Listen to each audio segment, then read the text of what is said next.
Hey, family gatherings are sometimes a once-a-year thing over the holidays. They can also be tense, maybe a political argument with your uncle, the absence of a loved one who may have passed on.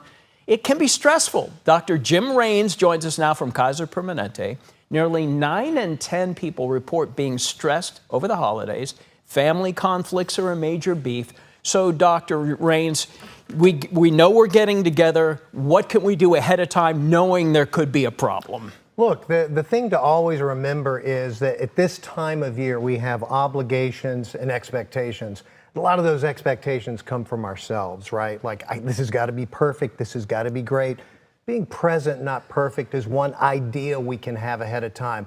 Also, knowing the landscape, knowing the data, if this uncle is someone that you have issues with, being able to come in and going, I need to be careful about this. And we can talk about other strategies. No, that's important. I mean, you know what train is coming down the track sometime. Right. These family gatherings is not the first time you've met these people. That's exactly right. So you got to kind of get your head straight knowing Uncle Frank is going to say something about who you voted for. Exactly right. And the other thing to remember, too, is if you think about it, think about the shows on TV that are intense. They're always like kitchen shows or cooking shows or something like that. Add to that family. That's what's happening at Thanksgiving. I have got to make the biggest meal in the world. It's going all day. And Uncle Frank is going to start asking me about why did I vote for this person.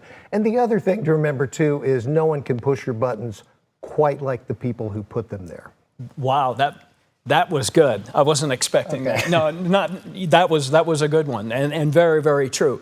So control what you can control, doing your homework. Another thing on tips that you and I had shared here is if you know it's going to be a conflict, maybe make the visit a little bit shorter, or maybe not stay over in the guest room, get your own space. Well, it's the idea I said about expectations. We want it to be perfect. Don't be booking the two-week trip staying in the guest room. It might be something you want to do shorter.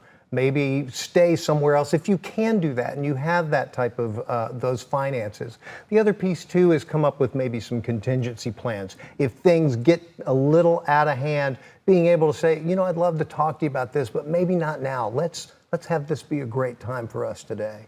So you're a psychologist, so you're trained in this. Do you still have scenarios where you're going back home and visiting people where you've got a perfect game plan and all of a sudden you just get triggered? Exactly. So what do you do then, even if you have made plans? Again, being able to cope and working on your coping skills, being able to think this through and go, okay, step back. This is what's going on. I thought this might happen.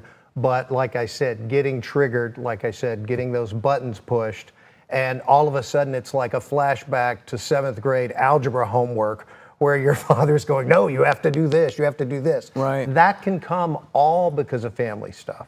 What about alcohol? I mean, sometimes you're like, I'm going over to see Uncle Frank. He's going to ask me about stuff. I got to have a little something before I go, or is that the last thing I should do? Know yourself. Yeah. Know yourself. The thing we know about alcohol, it is a disinhibitor. And so sometimes... Well, explain disinhibitor. Yeah. We don't want to be inhibited. We don't need to say everything that's on the tip of our tongue. And a lot of times that happens. We've all done it. The more alcohol we drink, I never liked that dress. Why are you wearing it again? Ooh. Right?